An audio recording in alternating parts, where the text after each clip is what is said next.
मैंने तो मेरे को तो सेम दिन मिल गई थी। पावर जो है वो बुलेट की है। एक भाई थे, ये आए हुए थे, आके बोले टेस्ट ड्राइव लेनी है। फाइनली कितने की पड़ी तुम्हें? क्यों नहीं लेनी चाहिए? कोई एक दो कारण जो भी लगा हो अभी तक। बैठा था, मैंने ड्रॉप किया तो मक्खन की तरफ। चलो यहाँ रुकते हैं। ये है भाई अपनी हंटर। काफ़ी चेंज है साउंड में, फटफट आवाज़ आ रही है यार। Nice voice. Okay nice. भाग भी रही है, इसका वेट भी कम है नॉर्मल उस बाइक से।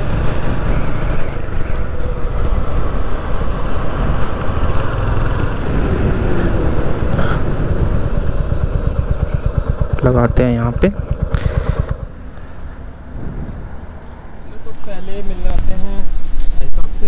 हेलो। तो कितना टाइम हो गया बाइक लिए? ये अब मेरे को हो गया 1.5 महीना तो हो गया। और ये लॉन्च कब हुई थी? ये आई थिंक कुछ 17 2 महीने पहले। हाँ कुछ 17 के 2 महीने पहले लॉन्च हुई, 1.5 महीना तो मैं लिए हुए हैं। 15 दिनों में बाइक ले ली। हाँ तो अगर हम 1.5 महीने पहले रिव्यू कर रहे होते ना या वीडियो बना रहे होते तो कुछ अलग ही होता है। चलो कोई नहीं। तो ये मुझे मिले थे और इस बाइक की वजह से ही हमारा मुलाकात हुई। और ये खड़ी है हंटर, ये खड़ी है मेरी मिट्योर। तो अभी मैंने चलाई है इनकी हंटर और इनसे रिव्यू लेते हैं अपने मिट्योर के लिए पहले। तो कैसे लगा ये लॉन्ग रेंज ड्राइव के लिए मेरे को ज़्यादा अच्छी लगी है। मतलब जैसे इसको मैं परस्यू कर रहा था तो वो काफ़ी डिफ़िकल्ट था मेरे लिए परस्यू करना, बट ये लेजर के लिए बेस्ट है। अच्छा, तो इसमें मतलब कंफर्ट लगा? एक्चुअली बैक का सपोर्ट बहुत अच्छा था। इसका बैक का सपोर्ट बहुत बढ़िया लगा मेरे को। तो बैठ के आप आराम से सपोर्ट ले सकते हो ना, वो मेरे को ज़्यादा अच्छा लगा। तुम्हारे में जो मेरे में एक ही कमी थी, मतलब जो मैंने नहीं लगवाया वो मुझे मिली तुम्हारी बाइक में। क्या? ये इंजन गार्ड सब गार्ड, ये बहुत सब अच्छा गार्ड। यही मैंने स्किप किया। मैंने बोला पता नहीं क्या ज़रूरत है, मैं सोचा आफ्टर मार्केट लगवाऊंगा क्योंकि ऑलरेडी इतना मैं पे कर चुका था उसमें। नहीं, इसने काफ़ी सही काम कर दिया था उस टाइम पे, क्योंकि जब आप ऑफ रोड में थे तो अंदर से निकालने के टर्म में जो ज़मीन पे लगा ये लगा था, वो सीधा इंजन पे नहीं लगा। लेकिन मैंने एक चीज़ ऑब्जर्व की है, तुम्हारे में आई थिंक है नहीं वो। क्या? तुम्हारे में डायरेक्ट इंजन दिख रहा है। मेरे में देखो तो वो रॉड दिखेगी तुम्हें। कौन सी? अगर यहाँ पे तुम देखो, तुम्हारा ये इंजन है डायरेक्ट, ठीक है, और ये तुम्हारा सम गार्ड है। और मेरी बाइक में देखो तो कुछ भी हिट होगा तो इस पे हिट होगा। आपका तो फ्रेम नीचे जा रहा है। फ्रेम है पूरा प्रॉपर नीचे। मेरे को इसमें हाँ, ये भी फ्रेम है। तो इसी वजह से कभी मेरा स्पीड ब्रेकर पे लगता है ना, तो इस पे लगता है। तो इसलिए मुझे ज़रूरत नहीं पड़ी। मुझे आई थिंक ये डिफरेंस होगा नेकेड बाइक और उसका क्या कहते हैं टूरर का, क्योंकि अच्छा। इसमें आप फ्रेम का देखोगे तो इसका फ्रेम जो है वो इंजन को इन्वॉल्व करके है। अच्छा। उसका फ्रेम जो है इसका फ्रेम जो है वो इंडिपेंडेंट बॉडी है जिसके ऊपर इंजन माउंटेड है। अब मेन क्वेश्चन, चलो तुम्हें ये लेने के बाद मिल गई 15 दिन के अंदर। नहीं, मेरे को तो सेम दिन मिल गई थी। सेम डे लॉन्चिंग पे? नहीं, लॉन्च पे नहीं। एक्चुअली मैं जब लिया था तो जब ये लॉन्च हुई है उसके 15 डेज में तुम्हारे नहीं, मैंने 1 हफ्ते बाद ले ली थी। 1 हफ्ते बाइक मिल गई थी और मिल गई थी। और बुकिंग तुमने कब कराई थी? बुकिंग नहीं कराई थी मैंने। बुकिंग नहीं कराई थी तो भाई लोगों ने वेट कर रहे हैं 4-4 महीने से, उनको बाइक नहीं मिली। ऐसा क्या कर दिया तुमने कि मतलब नहीं पता नहीं, अब वो किस्मत ले लो। इनके पास पड़ी हुई थी एक्स्ट्रा तो मैंने ले लिया। ये बहुत लकी किस्मत है। मुझे 4 महीने के वेट के बाद मिली थी। और हम जैसे समझ सकते हैं जो मतलब वेट कर रहे थे बाइक आएगी तब चैनल स्टार्ट करेंगे, तो 4 महीने बाद स्टार्ट हुआ। तो चलो नहीं सही तो है। इसमें मेरे ख्याल से ये है कि तुम्हारा, शायद तुम बता रहे थे शोरूम पे भी डिफरेंट पड़ जाता है। मतलब तुमने कई शोरूम पे बात की। हाँ, एक्चुअली यार मैंने ना द्वारका में ट्राई किया था। मैंने फिर एक गुड़गांव में ट्राई किया था, नोएडा ट्राई किया था। तो उन जगह तो कहीं नहीं मिल रहा था, बट गुड़गांव वाले शोरूम पे मेरे को मिल रही थी इसकी। तो उनके मतलब पास शोरूम से भी डिफरेंस पड़ता है, क्योंकि क्या है कि आपके यहाँ पे सेल के हिसाब से है ना। अब जैसे प्री बुकिंग की है तो यहाँ पे प्री बुकिंग ज़्यादा नहीं हुई थी इनकी, तो इनके पास स्टॉक इसलिए ज़्यादा 13-14 बाइक्स का था उस टाइम पे, तो इसलिए मिल गई उस टाइम पे। हाँ, तो ऐसा क्या पसंद आ गया? एक्चुअली ना मेरे को बाइक ये चाहिए थी क्योंकि इसमें पावर जो है वो, मेरा पर्सनल पॉइंट ऑफ व्यू है कि इसमें पावर जो है वो बुलेट की है, बट इसका वेट जो है वो बहुत ही कम है बुलेट से, कम है। और इन्होंने जो बॉडी को कंप्रेस किया हुआ है उसकी वजह से जो इसकी मूवेबिलिटी है बहुत सही हो चुकी है। तो क्या होता है, जो कट्स लेने होते हैं इतने पावरफुल इंजन के साथ, वो कट्स बहुत आराम से लिए जाते हैं। तो इसका एक्चुअली यही सीन था कि जो मेरे को अब तक फील हुआ है वो यही है कि इनको थोड़ा सा बस जो इंजन का गार्ड है वो बढ़ाना चाहिए था एक तो, और अगर ये थोड़ा आगे का व्हील थोड़ा बड़ा कर देते तो थोड़ा सा ज़्यादा अच्छा रहता। बट उसका भी आप रीज़न समझ सकते हो, क्योंकि उनको पूरी एक वो यू नो वैसा वाला देना था जिसमें स्ट्रीट बाइक वाला मोड देना था। स्ट्रीट बाइक है, टायर में तो मेजर अंतर है। अगर मैं अभी साइड में लगा के कंपेयर देखेंगे टायर में तो बहुत फ़र्क है, क्योंकि इसको एज अ क्लासिक भी मान सकते हैं आप सब कुछ। अब बस इसका थोड़ा सा पोस्चर, क्योंकि सेम फ्रेम पे क्लासिक बन रही है, सेम इंजन है, सेम टायर साइज है। इनका एक्चुअली क्या है, जो नया वाला है BS6 का डिफरेंस मैंने उससे पूछा था शोरूम से कि जो BS6 का डिफरेंस वो यही है कि इन्होंने जो पहले एग्जॉस्ट देते थे तो वो एग्जॉस्ट यहाँ लगता था, मतलब इसके पास जाता था, तो वो लेग गार्ड लगने में दिक्कत मारता था। तो इन्होंने उसकी पूरी रिवैम्प करके उसको थोड़ा सा इधर की तरफ ले आए हैं। और एक चीज़ और, पहले सिंगल फ्रेम सिंगल चेज होता था, ये मतलब एक ही रॉड दिखेगी। अब ये ड्यूल कर दिया, इससे वाइब्रेशन खत्म हो गया है। वाइब्रेशन जो था डिस्ट्रीब्यूट हो जाता है। मेरे को जो लगा ना इस बाइक का सबसे अच्छी चीज़ ये लगी कि इसके पावर के हिसाब से इसकी जो वाइब्रेशन है वो ना के बराबर है। लगाओ तक बात करो, पेमेंट लेवल होता है किसी भी चीज़ को लेके। एक इंसान 50,000 का फ़ोन भी खरीदता है, वो भी उसके लिए भी वो काफ़ी है। एक आदमी वो भी है जो 10,000 का खरीदता है। तो आप भी सेम बाइक देख रहे हो?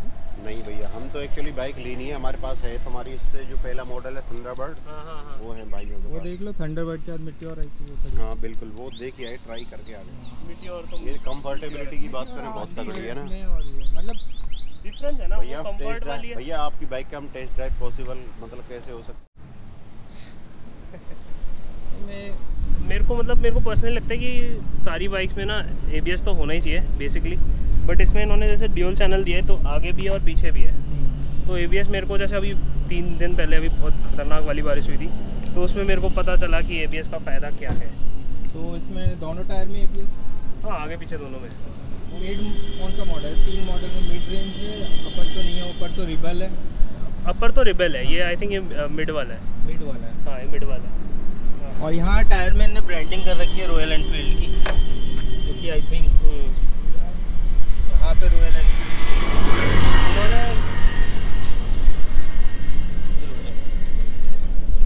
जगह तो कोई नहीं छोड़ी है, हर जगह लगाया हुआ है। अच्छा, बैक सीट का और थोड़ा सा पोस्चर ऊंचा है। एक्चुअली जो बैक सीट है ना, इन्होंने काफ़ी छोटी कर दी है। अगर आप देखोगे तो आप क्या कहते हैं, बुलेट क्लासिक वगैरह से कभी कंपेयर करोगे तो ये इतना ही बंदा बैठ पाता है, तो इसमें इन्होंने थोड़ा कमी कर दी है। एक्चुअली वो बात क्या है ना, वो ये बनाना चाहते हैं, वो इसको क्या कहते हैं आपका कैफे रेसर। ये कैफे रेसर टाइप्स वाली फील के लिए भी सही है, क्योंकि अगर किसी को उसको कन्वर्ट करना होता है तो आपको खाली ये वाला पार्ट निकालना है और चेसी जो है थोड़ी सी छोटी करनी पड़ेगी, तो आपका वो पूरा कैफे रेसर वाला लुक दे देगा, ज़्यादा आपको मेहनत नहीं करनी पड़ेगी उसमें। अच्छा, तो कभी लेडीज़ को बिठाया किसी को? हाँ, तो जैसे मदर को बिठाते हैं इसमें, मुझे लेडीज़ गार्ड लेग गार्ड तो दिख ही नहीं रहा।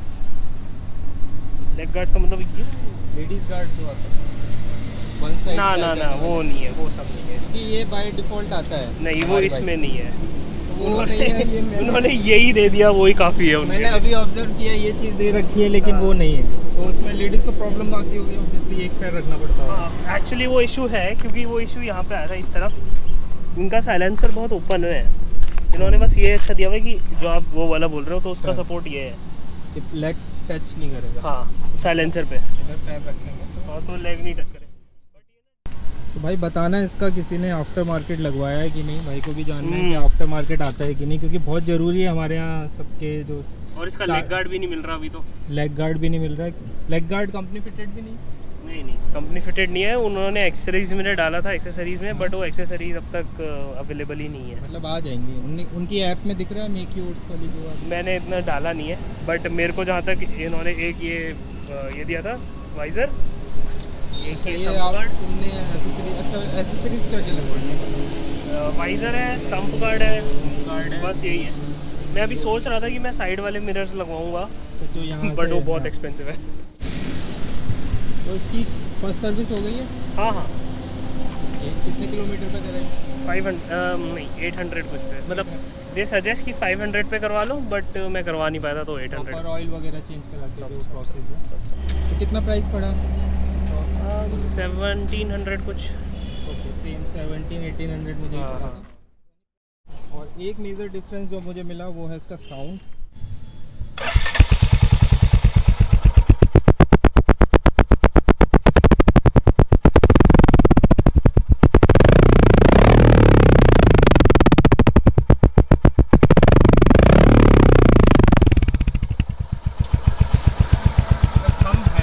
आता है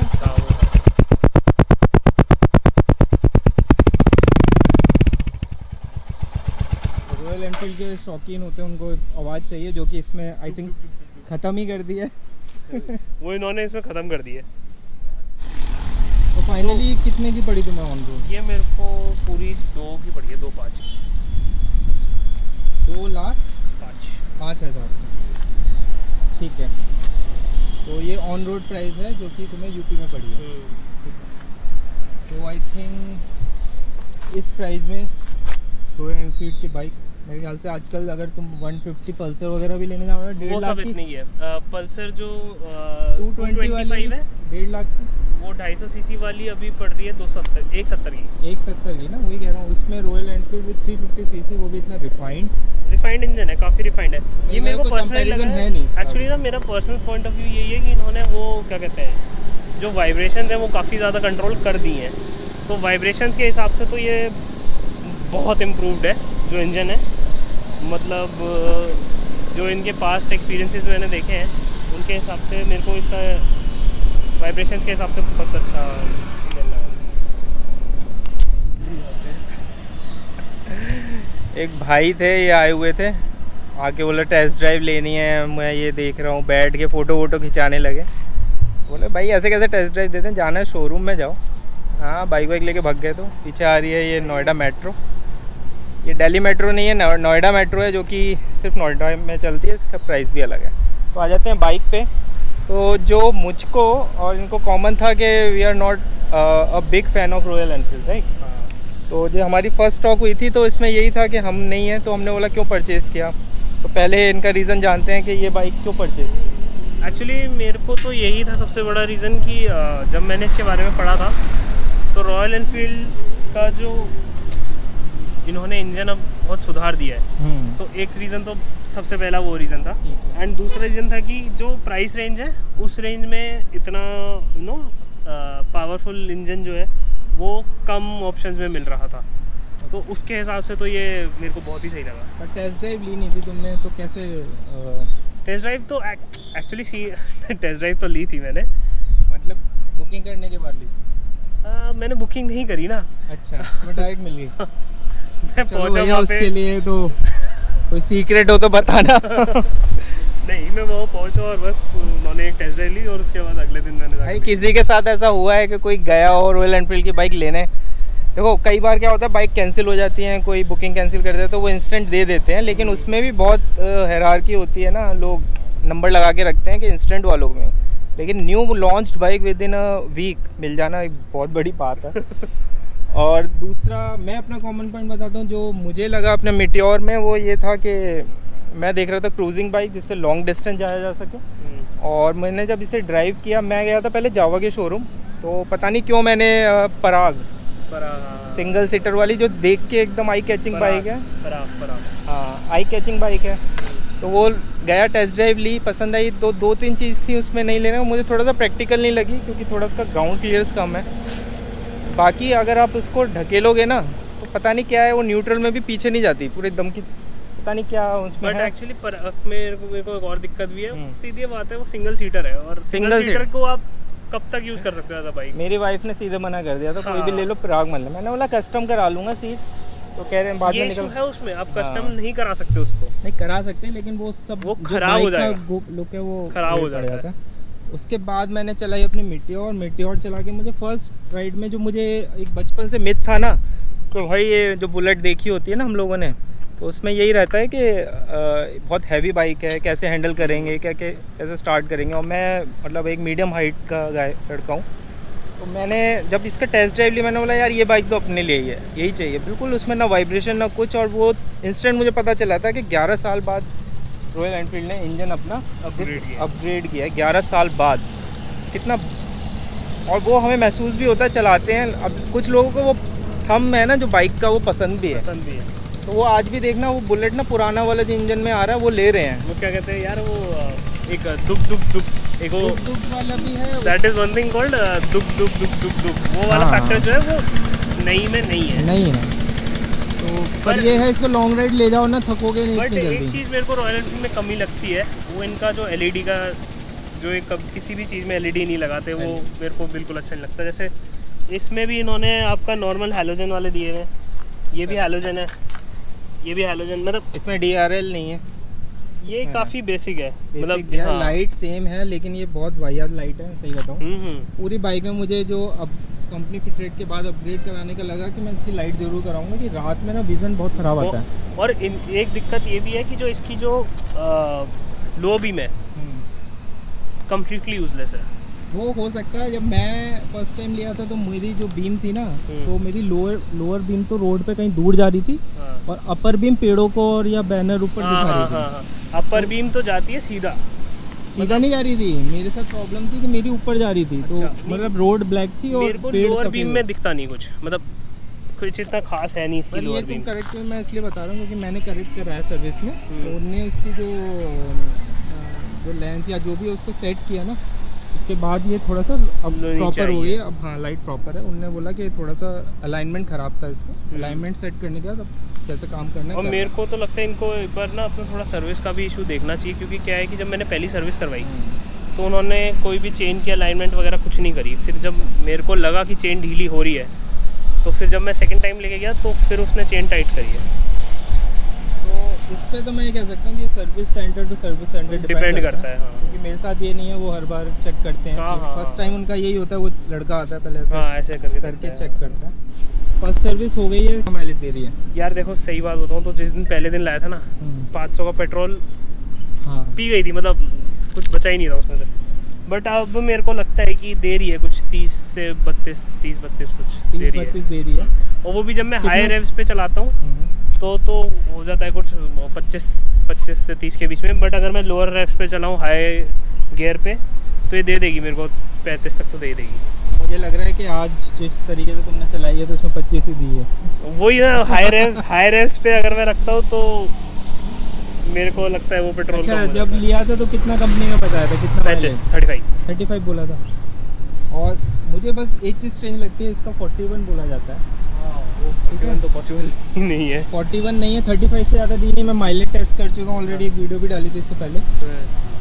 लेकिन मुझे ये समझ नहीं आता, इसका वेट कम किया गया है, इसका टैंक स्मॉल है, इसमें कोई भी मेटल पार्ट नहीं है। आई थिंक ये मेटल है, प्लास्टिक, ये है हार्ड प्लास्टिक, और ये भी फाइबर प्लास्टिक है। सब फाइबर प्लास्टिक है इसमें, सब फाइबर प्लास्टिक है। में बहुत ज़्यादा है, ज़्यादा अंतर है, कम से कम 30 किलो का है। तो वो माइलेज कम क्यों दे रही है? उसका एक्चुअली रीज़न और भी हो सकता है कि जैसे कि काफ़ी जगह क्या करते हैं, मेरे को आइडिया नहीं है, मैं क्या बताऊँ। सही बात है। ये मुझे लग रहा है ना, इसका थोड़ा सा पिकअप या फिर थोड़ा सा भग रही है ना बाइक, उसमें कुछ ऐसा किया है इनने। अब टेक्निकली जो जानता है वो बताओ, लेकिन इसमें कुछ ऐसा किया है कि भाई बाइक में सेम इंजन होने पे कुछ अंतर है, तो वो कॉम्प्रोमाइज़ किया है आई थिंक। नहीं, आई गेस क्योंकि इन्होंने काफ़ी चीज़ें रिवैम्प करी हैं कि जैसे आप देखो, आपका जो क्या कहते हैं हीट डिसिपेशन वाला सिस्टम है वो ज़्यादा बड़ा है, जबकि मेरे जो ये फिन्स हैं ये कंपैरेटिवली छोटे हैं उसके कंपैरिजन में। ऐसा है? हाँ, नोटिस किया। हाँ, सही कह रहे हो, ये थोड़ा सा छोटा लग रहा है। आप यहाँ से इसके उससे टेस्ट कर सकते हो जो रियल फैक्टर है।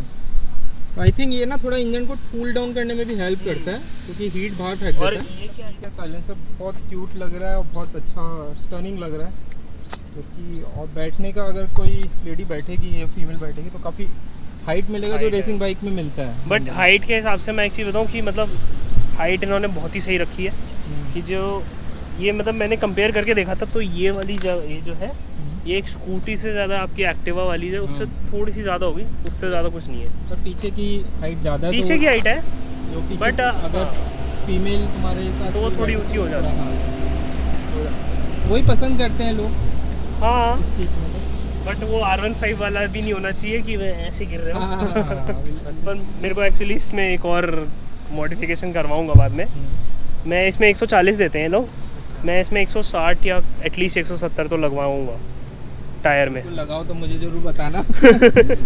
मैं जरूर रिकॉर्ड करूँगा इसमें, क्योंकि अभी तो मेरे ख्याल से किसी ने लगवाया नहीं है नहीं, इस तरीके से अभी मॉडिफिकेशन। तो इसको अभी नहीं, पूरा वारंटी क्लेम खराब हो जाएगा तुम्हारा। सब खराब हो जाएगा। कम से कम 2 साल का है वारंटी है। 3 साल मिला होगा ना एक्चुअली मैंने वो 3 साल है, नहीं 3 साल कंपनी देती है, 2 साल आपका एक्सटेंडेड हाँ, होता तो है। मैंने एक्सटेंडेड वाली तो 3 साल ही होगा। 3 साल है। एक्सटेंडेड लिया कि नहीं लिया? नहीं, मैंने नहीं लिया extended. Okay, any specific reason? क्योंकि मैंने पास्ट में यामाहा वगैरह पे लिया था, तो उनका मेरे को इतना ज़्यादा यूज़ नहीं लगा। तो उसमें actually road side assistant RS से देते हैं ये। आपकी कहीं भी ख़राब हो, इवन लेह लद्दाख जा रहे हो वहाँ ख़राब हो, दे विल पिकअप। अच्छा, ठीक है, तो अगर लेह लद्दाख जाना है तो 3 साल के अंदर चले जाना।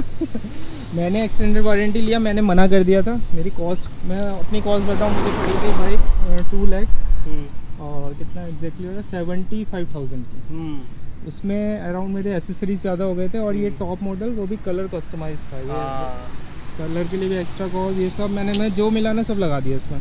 तो कॉस्ट इतनी ज़्यादा हो गई ना, उसके बाद उनने मुझे और बजट बताया 6-7 हज़ार का, जो कि था एक्सटेंडेड वारंटी। मैंने कहा मुझे नहीं लेना। मैंने सर इतने महंगी बाइक है, इतना महंगा इंजन है, कुछ ख़राब ले लो। तो मैंने क्या किया कि ना, मैंने उसको 2 तरह के आते हैं। एक आता है RSA के बिना ले लो, हाँ, इंजन की वारंटी रहेगी। एक RSA, मैंने RSA के बिना ले लिया, तो वो थोड़ा सा कॉस्ट कम हो गई मेरी। नहीं, मेरे को एक्चुअली मैं सोच रहा था RS से, मतलब मेरे को पता नहीं था, तो अब मेरे को लगता है कि नहीं, वो अभी अच्छी ले चीज़ सकते है। हो, तो है ऑप्शन। अभी भी तुम्हें लग रहा है ना, बिना RSA के ले सकते हो, 2 साल के एक्स्ट्रा। हाँ, उसमें बस ये है कि अगर कुछ ख़राब हो तो आपको ही तो शोरूम पे हो ले जाना जाएगा। पड़ेगा। इशू आता नहीं है, बहुत रेयर है, लेकिन वो बात सही है कि जहाँ अगर 2 लाख रुपीज़ जा रहे हो तो इतना 5,000 लगाने में क्या आदमी जा रहा है। सोचता है कि यार 2 साल के लिए ऑफ भी हो और जाए। एक और चीज़ भी, मेरे को इसका जैसे मोनोशॉक था मेरी पिछली बाइक में, तो मेरे को ड्यूल शॉक इसका ज़्यादा बेटर लगा। मतलब गड्ढे वगैरह झेलने के लिए काफ़ी सही है। क्योंकि अभी जैसे मैं बताया बारिश वाले टाइम पे मैंने तो थोड़ा दिमाग ज़्यादा ख़राब हो गया, तो गड्ढा था। अच्छा, तो मैंने ड्रोव किया, उसमें से मक्खन की तरह बाहर। आ रहा है। इसमें अलाउ व्हील्स या स्पोक व्हील्स में भी आती है? हाँ, वो आपका वो हो जाता है ना, रेट्रो हो जाती है वो। मेट्रो, ये मेरा जो है मेरा है मेट्रो रेबल ब्लू, तो मेरा टॉप मॉडल है। मेरा इसी बाइक के कलर से advertise भी किया। वो भैया जी खड़े हुए थे, इसलिए मेरा मन नहीं कर रहा था बोलने का ज़्यादा, वरना मेरा retro rebel blue top model है। नहीं लेनी चाहिए, कोई 1-2 कारण भी जो भी लगा हो। अभी तक टाइम बहुत कम हुआ है, लेकिन स्टिल नहीं लेनी चाहिए। कि मतलब क्या है ऐसा बुरा कि मतलब आदमी नहीं जाए शूट लेने की, तो सब बात कर लेते हैं। देखो, कुछ तो होगा बेसिक ऐसा? है कि वही आपको अगर रॉयल एनफील्ड पसंद नहीं है, और मेरे को सीरियसली नहीं पता अभी। नहीं पता, तो अभी तुम्हें 1.5 महीना हुआ है, तो 1 साल बाद बात करेंगे। तो पता चलेंगी नई नई चीज़ें कि और क्या ऐसा है कि नहीं लेनी। बहुत प्यारी बाइक है। थोड़ा सा ये हो सकता है कोई, हाँ जैसे वो बंदा आया था तो थोड़ा होता है ना, थोड़ा एजेड लोगों के लिए मुझे लगता है कि जो 40-30 है वो भी 35 है वो मान लो, तो वो थोड़ा सा शायद नहीं जाएं, वो अभी भी क्लासिक की तरफ जाएं या बुलेट की तरफ जाएं। क्योंकि ये थोड़ा कॉलेज गोइंग है ना, थोड़ा वो वाले बात आ जाती है। और प्राइस इतना सही रखा है कि इतना मेजर डिफरेंस हो जा रहा है बाकी बाइकों से रॉयल एनफील्ड की। मेरे ख्याल से इनकी स्ट्रेटजी होती है, मेटियोर लॉन्च की थी, उसके शायद 2-3 महीने बाद इनने ना 22-23 हज़ार रुपये बढ़ा दिए थे एक झटके में। इतनी बार रिन्यू होता है ना प्राइस, मेरे ख्याल से 1 साल बाद इसका प्राइस ये रहेगा नहीं। वाला जो सुई वाला चक्कर था ना, वो ज़्यादा कन्वीनियंट था। हाँ, इसमें ये इशू हो जाता है क्योंकि बार में आपको समझ नहीं आ रहा था कि एक बार में 2 लीटर है कि 3 लीटर है। इसमें तो भाई पेट्रोल की सोचो मत, जब जाओ टंकी फुल कराओ। टंकी फुल करानी पड़ती है। मैं तो ऑटो कट तक फुल कराता हूँ। हाँ, मैं वैसे भी फुल। और जब ये लगे एक बार है फिर भरवा लो, क्योंकि जो रॉयल एनफील्ड इसका चलाते हैं वो आइडिया पेट्रोल गेयर में ज़्यादा सोचते नहीं है। सोच नहीं सकते आप। अब पर वैसे एक चीज़ मैं सही बताऊँ, इतना ज़्यादा भी कुछ महंगा नहीं पड़ा। अब जैसे मैं बताऊँ, मेरा 900 रुपये में फुल टैंक हो जाता है, पर ये है 900 रुपये में मेरा संडे टू संडे चल जाएगा। अच्छा, कंप्लीट चलेगा। बहुत चला रहे हो मतलब? कितने चला ली किलोमीटर? मेरी तो 2500 होने वाली है। 2,500 एक महीने में? मेरी रनिंग कम है। नहीं मेरी तो फुल रनिंग पे है अभी। तो तुम ऑफिस अप डाउन कर? मैं तो अप डाउन ऑफिस, मैं तो अभी कल गुड़गांव जाना है मेरे को इससे। अच्छा, मज़ा आता है मतलब? मेरे को एक्चुअली बाइक, मेरे को घर वाले बोल रहे थे गाड़ी ले, मेरा वो है ही नहीं। वो है ही नहीं, मैं गाड़ी वाला बंदा ही नहीं हूँ। सेम है। मेरे पे गाड़ी थी जब मैं बाइक लाया ना, मेरी डिलीवरी मिल गई। पहले मैं जब यहाँ आया था मेरे पे स्विफ्ट थी, जब मेरे बाइक आ गई ना मैं वो घर पे रखा है, मैं ये लिया। अच्छा। मैंने बोला 2 गाड़ी तो मैं रखूँगा नहीं है, और डेली मुझे इतना वो नहीं है कहीं अप डाउन। मैंने भाई तो यही रखी है मतलब, क्योंकि इसका अपना मज़ा है, खासकर ग्रेटर नोएडा में चलाना। हाँ यहाँ पे तो भली सिटी राइड हो, दिल्ली में तो मैं नहीं प्रेफर करूँगा। मैं एक्चुअली बताऊँ, चलाने में मज़ा आता है। दिल्ली में अभी मेरा पास्ट एक्सपीरियंस था, मैं इसको लेके गया, मैंने कसम खा ली मैं बाइक से वापस नहीं आ रहा उधर। सी ऑफ करते हैं। थैंक यू भाई टाइम देने के लिए और अपना एक्सपीरियंस शेयर करने के लिए। बाइक वाले के लिए बात करो ना, बाइक के लिए जो इंटरेस्टेड होता है बंदा ना, पता चल जाता है। तो मिलते हैं नेक्स्ट वीडियो में, देखते हैं, कोशिश करते हैं अगर कुछ प्लान बने आसपास घूमने जाएंगे और अपडेट करेंगे आपको। तब तक लाइक शेयर सब्सक्राइब।